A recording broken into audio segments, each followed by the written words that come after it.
Hello and welcome to another edition of Echoed Africa, our environmental magazine show brought to you by Channels TV, Deutsche Welle and KTN.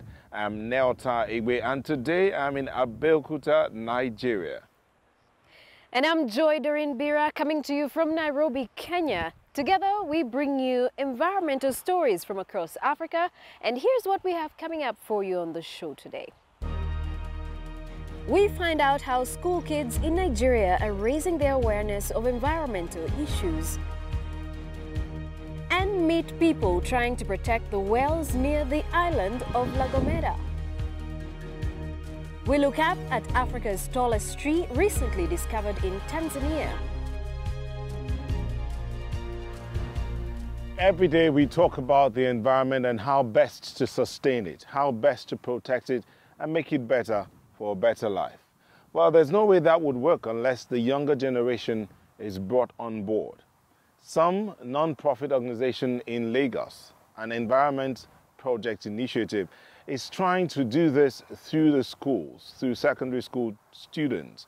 They are teaching them how to manage waste, how to reuse waste, how to recycle, and how to reduce waste. Well, we caught up with We Separate Waste in Lagos, and they talk to us about what they do and the impact it's making. An estimated 20 million people live in Lagos. The capital is Nigeria's biggest metropolitan region and is still growing. It's one of the most densely populated areas in Africa, and thousands of tons of waste are produced every day. But the concept of recycling is still unfamiliar to most people here. In November 2015, the NGO We Separate Waste was founded. Its team introduces proper waste management and disposal habits to secondary school students in Lagos. I would like to enlighten them and give them moral talks that this is how to do it, this is how it should be done. Not only moral talk, but they have to do it practical. They have to do it by themselves, to feel it, to know that yes, this thing is what we have to do. The project usually runs for a week in each school. The students learn how to separate waste for recycling. The nonprofit aims to run its program in at least 16 schools in major local government areas across Nigeria each year. Environmentalist Solomon Iko coordinates the project. The students are passionate about the idea. They like the fact that they are contributing to solving environmental problems. They also like the fact that it has exposed them to know more about global impacts of some of these ways that they, on a daily basis, contribute to their hazards in the environment. We Separate Waste also takes it a step further. In their Recycle Art Design workshops, students learn to reuse waste in fun and appealing ways. The best works produced by the students are exhibited in the schools of Lagos. We make sure we reach the school's neighborhood. We also try to get to reach some of the markets around there, so they also get to hear this message. So it's not just for the school or for the students. The students are just a tool to reach the wider audience or to reach their community members. The concept behind We Separate Waste is catching on, and not just among the students themselves. Oluwase and Ozioma Omateo's mother began separating waste at home, even though she was skeptical at first. Well, at the initial stage, I wasn't in support of it because I don't really understand anything about it. I was just thinking that, are you now going to become one of the Bola girls, picking up rubbish on the streets? But by the time Sheung enlightened me about it, at least, since she's doing it in her school, she has a little bit of knowledge and training concerning it. So she now has to enlighten me and make me understand the reason why they are doing it. Understanding how to reduce waste is important to Nigeria's future. Waste that isn't disposed of properly blocks drainage and helps spread disease. We Separate Waste is committed to making public secondary schools in Lagos State waste-free within the next 5 years. Did you know that the tallest indigenous tree in Africa was recently discovered in your neck of the woods, Joy?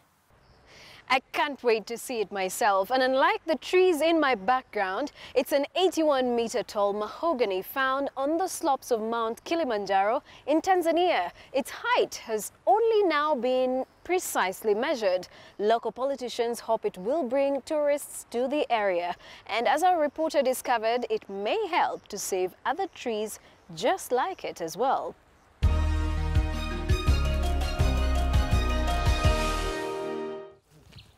On the slopes of Africa's biggest mountain, Kilimanjaro, the search is on to find its tallest tree. The journey takes in rainforests and rivers and a near vertical mud bank, but the destination makes it worth it. Until now, this 600-year-old mahogany was the mountain's best-kept secret. At 81 meters, it is Africa's tallest recorded tree. Most of these Tanzanians are seeing it for the first time. An exciting experience as they explain at what might just be the country's most remote press conference. I'm happy, and also I'm happy for my country to have such a good thing. What do you think of it? No, it's great. After all, it will open doors for tourism to Kilimanjaro. Yeah. Therefore, we have two wonders in Kilimanjaro. The highest mountain in Africa, which is Kilimanjaro, and the tallest tree in Africa. It was found by German botanist Andreas Hemp.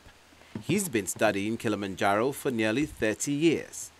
He was first struck by the height of the tree 20 years ago, but it was only recently that he was able to measure it.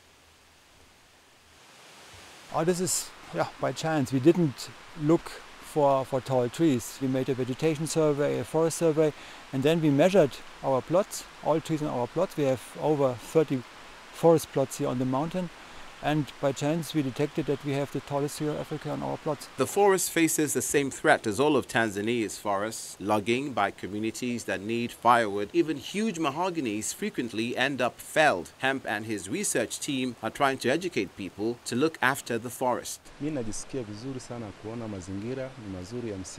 love the trees and I love the forest. But if we keep cutting it down, there won't be water and we will lose so much. We must protect it. So I keep telling people here that they shouldn't destroy the forest. We shouldn't cut down trees. We should plant them.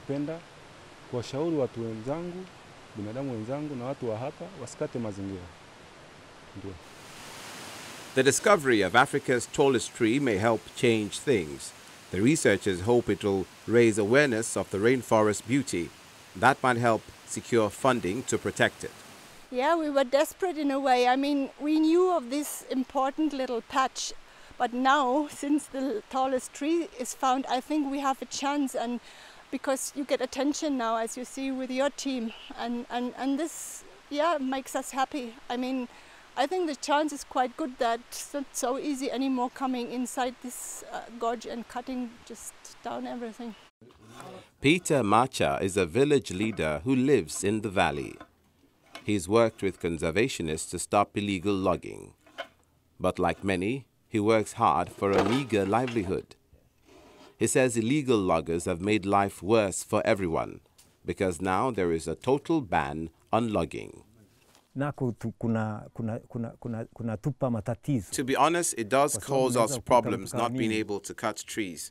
For example, if I want to finish building my home, I can't actually afford to go and buy wood. But the illegal loggers are to blame. They cut too many trees down, and they do it for commercial purposes. So now, none of us can.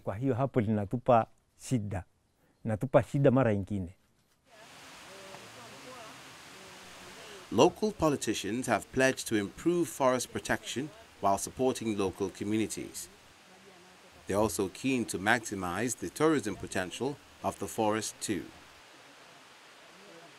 In the long term, the recent discovery of Africa's tallest tree will hopefully ensure younger trees will one day reach similar heights.